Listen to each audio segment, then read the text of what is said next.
everybody. This is Paul Hitchcock, founder and president of Giant Jacks Media. We're helping others to grow and nurture their businesses. And this is my channel where I have dynamic entrepreneurs doing really cool things. And I feature them. And certainly Erik Wolf is one of them. Welcome, Erik. Thank you. I appreciate it. Yeah. And of course, you have the coolest last name on the planet, Wolf. Who wouldn't want that My, last name? my whole name is 8 letters long, and you'd be surprised at how many people misspell it. I believe what, the Erik part or the Wolf part? Both.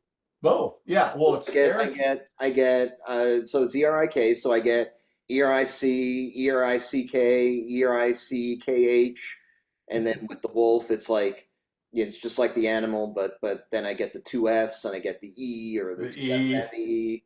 So yeah, it's Hilarious. it's a good name, very succinct, but yes, people butcher it. People still get it wrong. Yeah. Like, All right. Well, I want to get into what you're doing. You and I have had a chance to get to know each other a bit, and you are many things. You are a Vistage speaker, you're a business coach, consultant, college professor, even, and a published author. And so I'm humbled, by that.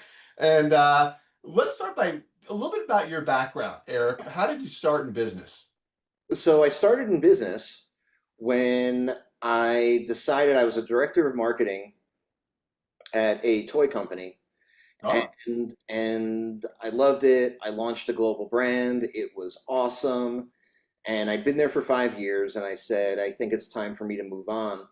And that company was a mid-market company. It had yep. grown from like 75 million to 115 million, somewhere around there, while I was there. And I kind of said, you know what? What I want to do right now is I would love to be a bigger fish in a smaller pond. And I would love to, and I don't know how I got this in my head or why I thought this was a thing, but I was like, I would really love to run marketing at a smaller company, more in that 20 million kind of range, Okay. and work hand in hand with an executive and make some stuff happen. Yep. And and as I started applying for those kinds of roles, I learned that they're sort of rare, and Oh, that sometimes people put that out there, and then they start interviewing people, and the reality sets in, and they realize, well, we can't do this, because we're going to hire a marketing executive, and then we've got to like staff that person, and yeah. Yeah. and we're going to have to spend other money Yeah. on doing stuff, and it just feels so. So it was one of those things that sounded like a great idea, but in practice, people would get a little A little nervous. little nervous about it, Yeah. and so I wasn't having a whole lot of luck, and finally I had been interviewing with a managed IT company, and it was going great, and then I didn't hear from him for 6 weeks.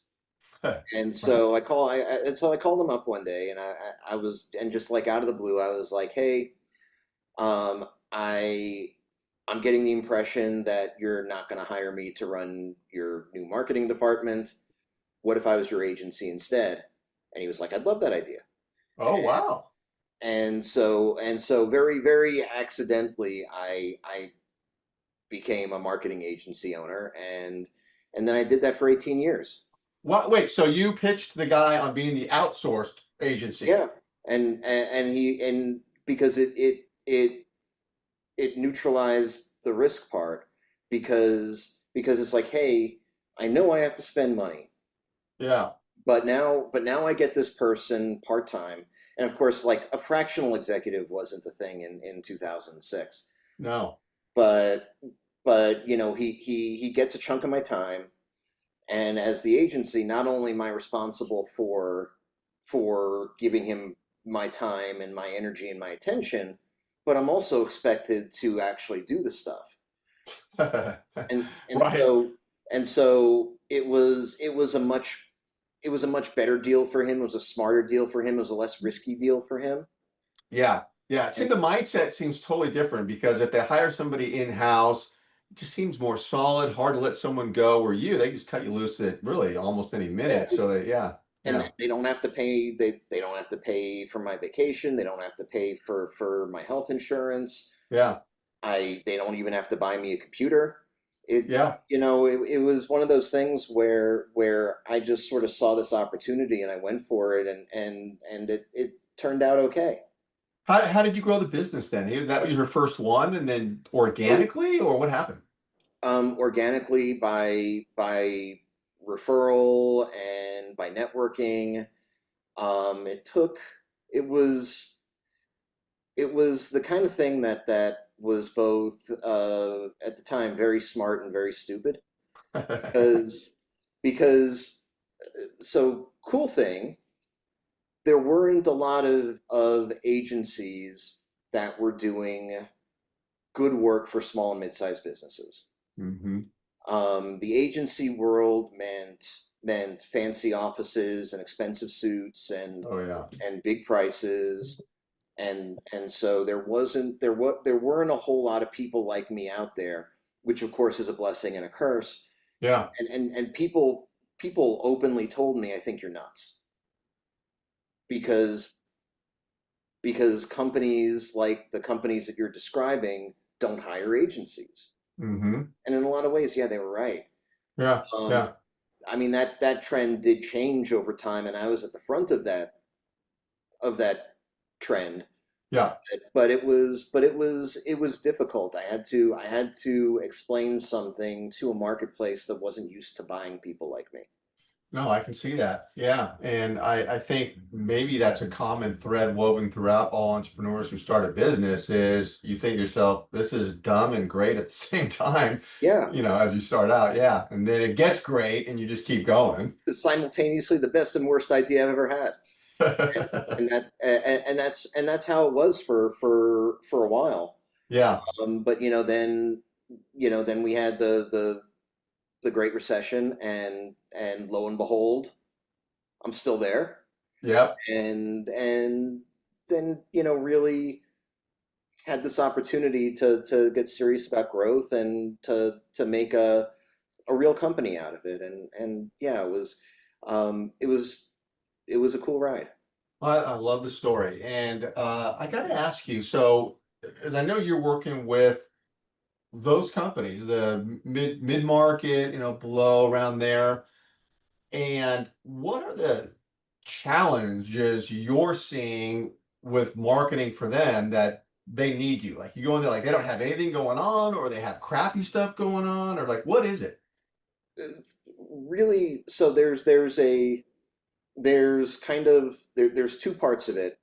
There's the part that you see, and then the part that you don't see. The part that you see is that many mid-market businesses have had terrible experiences with marketing.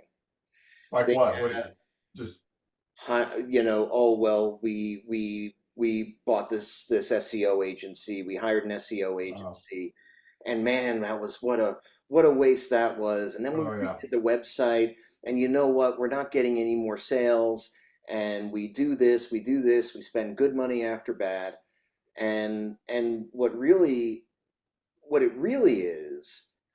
is that there's a lack of leadership. Because Oh, typically at these businesses, the person that's ostensibly in charge of marketing is not a marketing professional. It's the founder or CEO of the business. yeah. If it's not that person, the next person that it likely is the newly minted VP of sales and marketing, who got their job not because they knew anything about marketing, but because they were doing well in sales, and the boss said, "You know what? I can give you marketing too, and then I don't have to do it." And Right. Yeah. so Yeah. we don't have anybody at the company, generally speaking, that sort of knows what they're doing. We hire agencies and we don't manage them properly. We hire marketing managers in house. That's usually the first true full time marketing employee is a marketing coordinator or a marketing manager, Hmm. and that person is young and relatively inexperienced, and nobody's mentoring them. But we've sort of deposited all of our hopes and dreams in that person. Yeah. They don't even realize it. Yeah. Yeah. So what we have is sort of a leadership gap, and what we have is a lot of people spending money and trying things and thinking that everything that they do is, hey, this is going to be the thing that unlocks all the success. We're going to do SEO, and then the phone's going to ring off the hook. We're going to Hmm. we're going to do the new website and we're going to get tons of leads. We're Yeah. going to get HubSpot and it's all going to suddenly come together. I've heard that so often, all those things. Yeah. It's And ridiculous. it never happens because there's no real strategy. No one's got a real plan. We're just throwing stuff at the wall. Most of it doesn't stick, and then we get mad at the wall. But it, So you come in as a consultant and look at that and start what? Putting kind of talking about you need to do these things, foundational stuff. and hey, I'm going to put together a common plan and a common language. Make sure that everybody understands what we're doing. Make sure that everybody knows and can articulate our goals, Mm-hmm. so that we can make better decisions. Um, every time something goes on the list of marketing tactics, I tell people, hey, we've got a four-step test here. And if we can't check all four boxes, then let's not waste our money because it's not going to do anything for us. Let's be strategic. And I'll go and I'll mentor that marketing manager, Yeah. actually teach them how to level up and how to have productive conversations with that CEO person that, there's a big, you're a marketing manager, right? And maybe you went to school for marketing, maybe you didn't. Maybe Yeah. you have a couple of years of experience in marketing, maybe you don't. I tell the story all the time. I had a client at my agency, legacy company in Denver, 100 years old, um, relatively, very firmly a mid-market company. Yeah. Their first marketing employee came on board when I was with them, and that person was promoted directly from the reception desk. Oh, wow. Yeah. And so Yeah. so these things happen, and Yeah. that's cool. But then what we do is we take that person, and they're being managed now by a C-level executive, and the power differential. I mean, like that C-level person, that founder, that CEO, COO, looks across the desk at them and says, "Well, you need to do this, this, this, this, this." Yeah. They just start taking orders. They don't know how to do it any different. They don't know Yeah. that they can say no. They Mm-hmm. don't know that they can ask questions or make suggestions. They become order takers. Yeah.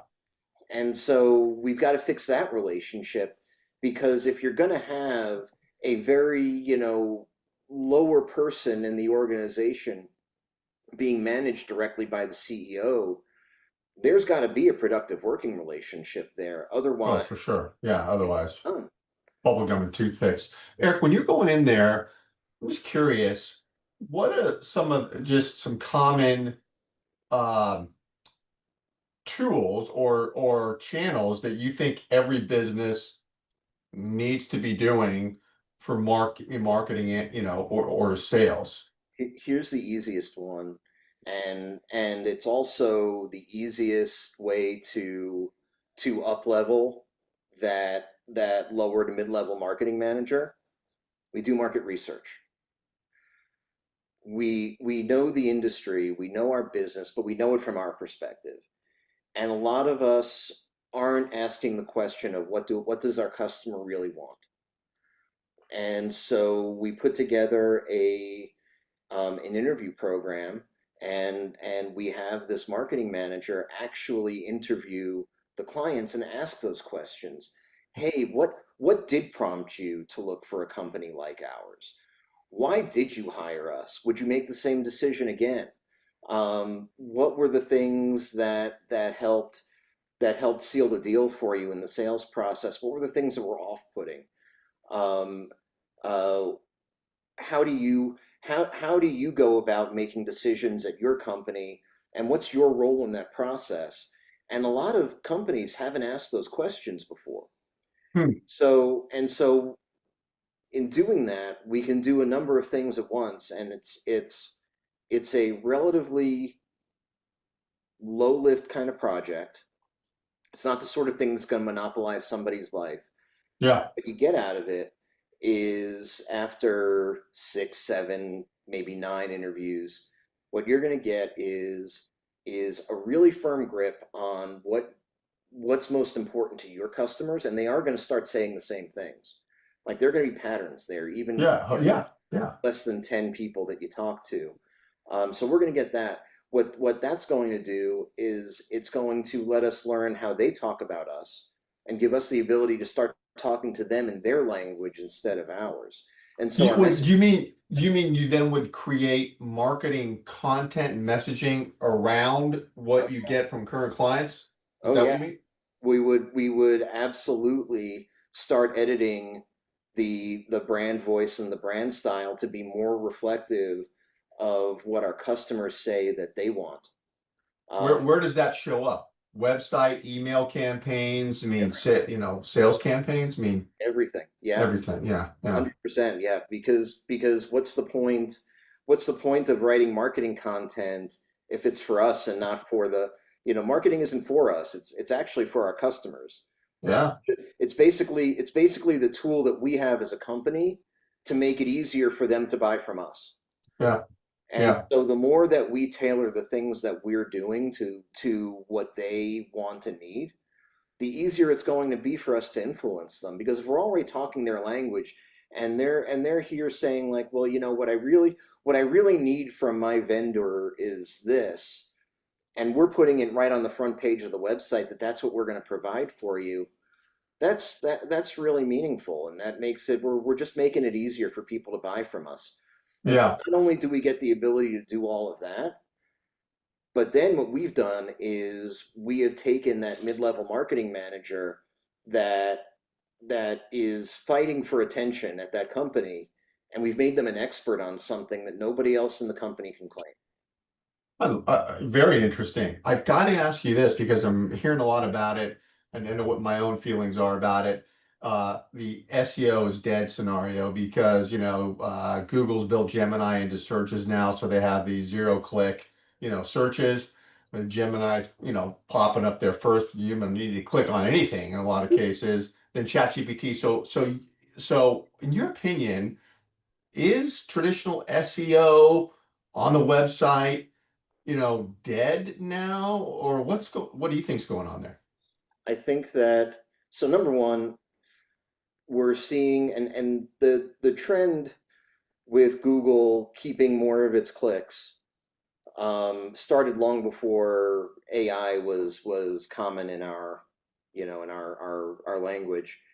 Um, so the trend of Google keeping that traffic instead of it used to be that Google was sort of like the airport.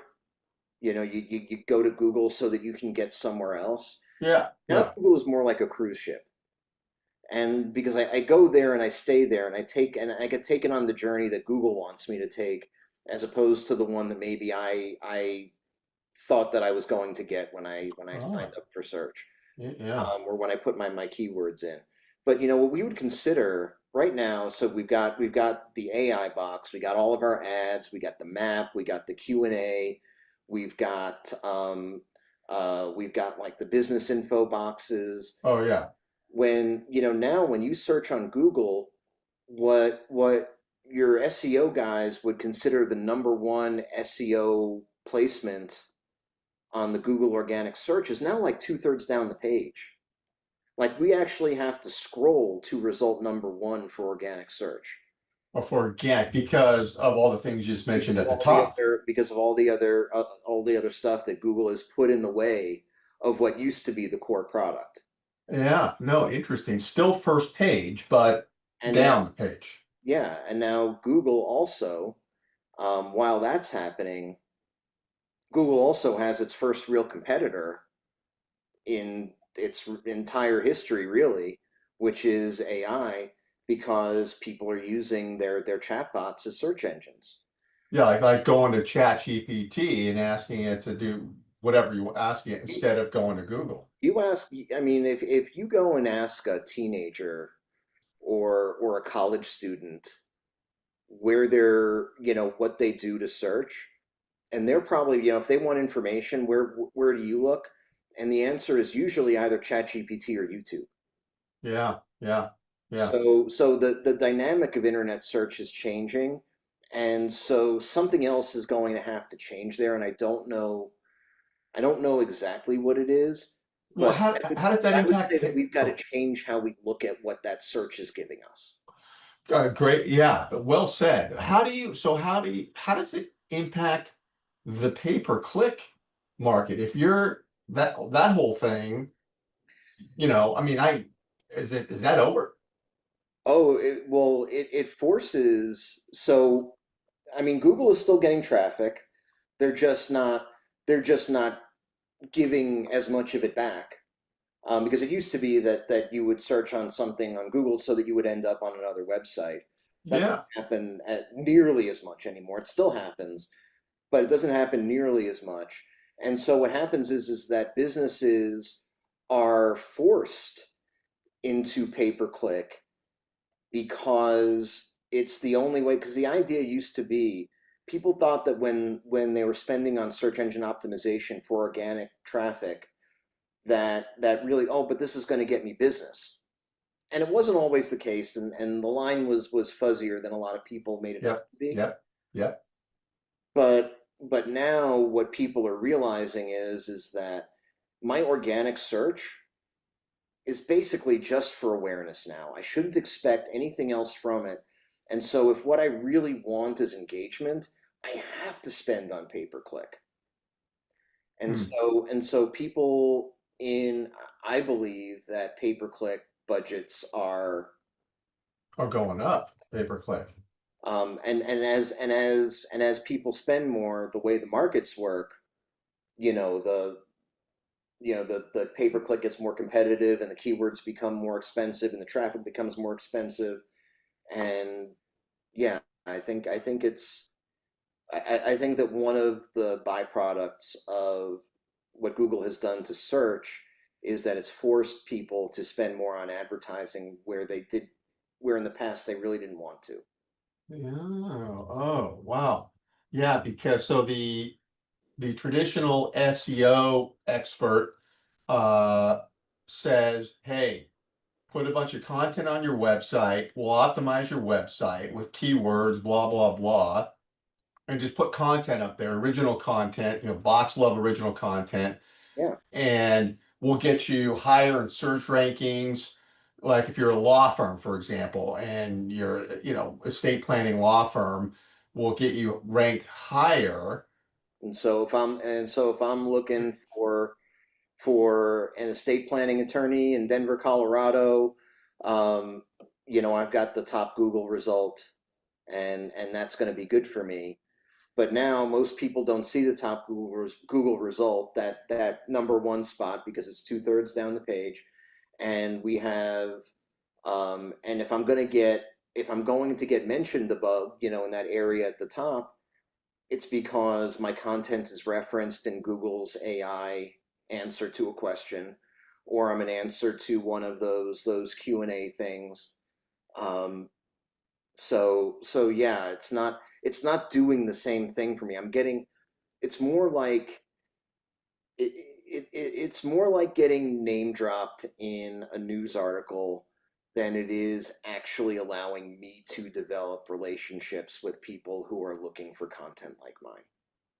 Do you still recommend for people that, like that scenario, estate planning attorney in Denver, that content on the website, original content is still important? Yes, I think that having a quality website is important. I think that having quality content is really important. I think that the reason that we do it maybe has to evolve. And Google had this theory back in the day. Essentially what helped was that, and the reason that having a lot of content became good for SEO, and doing all these other things, they were good for SEO. Making, you got to make your website faster because it's good for SEO. You've got to make your website accessible to people with disabilities. That's good for SEO. And of course, like when you get down to it, what Google was really asking us for was better websites. Mm-hmm.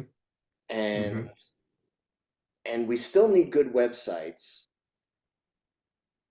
but the reason that we do it should be to have a good website because, hey, we're going to use this content and we're going to use these tools and we're going to use this platform to create a better user experience for our people, for our community, for our customers, for the people who are shopping for us.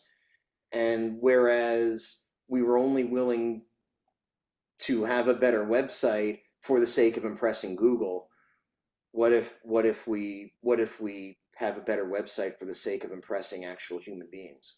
Yeah, yeah. Interesting. I read not too long ago the top three most visited sites in the world are TikTok, Google, and YouTube. So when you said kids are doing searches on YouTube, Google still loves that, right? Yeah, Yeah, YouTube last time I checked was still the number two search engine in the world. So yeah, they've got number one and number two. It's still good for Google, but it's going to be really interesting to see what happens to Google in this next phase because we're sort of seeing for the first time because Apple, right, innovative company, yeah, helped invent personal computing. They went through a really, really dark, deep sort of dip in their history in the 90s and the early 2000s before Steve Jobs came back. Microsoft, when Apple had its resurgence, um, Microsoft hit their ceiling, and they experienced their dip, and during which time then they ended up getting into video games and things like that. Google has had this 2 decade plus trajectory of hey, it's all great.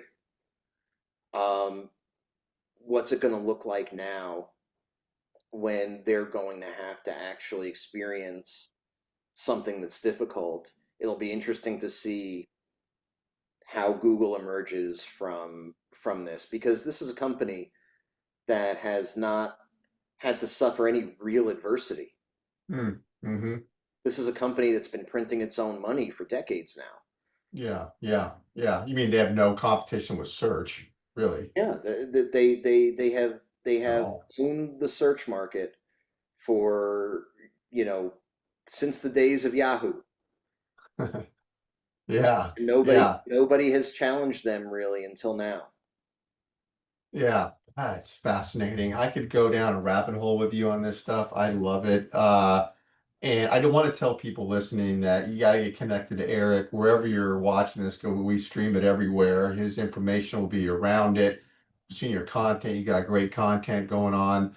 Um, as we hit a wall here on time, I want to ask you sort of last question is who are you working with, Erik? What industries is it broad based? I'm pretty broad. I mean, and certainly over 18 years of running an agency, I got to work with a lot of different businesses. So my experience is pretty wide reaching. Most of the companies that I end up working with, and I like them, so it's great. I work with a lot of B2B firms. I work with a lot of professional services and technology-based firms. And so all of that is in my wheelhouse. I also happen to work with a company that screen prints T-shirts. So Oh, so you know, variety is nice, but yeah, I love my B2B clients, and they're a lot of fun. oh, that's awesome. Yeah, how you just got me thinking of a t-shirt. They mean my son just made some t-shirts and I priced them out, bought them. He put a design on them and Nice, sold them at his college. So I love that business. nice. That's cool. Well, thanks for doing this. I know you and will be keeping in touch, chatting again, but loved having you on here and let's do it again soon. Thank you for having me. I really appreciate it. You're welcome. All right, Erik. Talk to you soon. Have a great one. All right.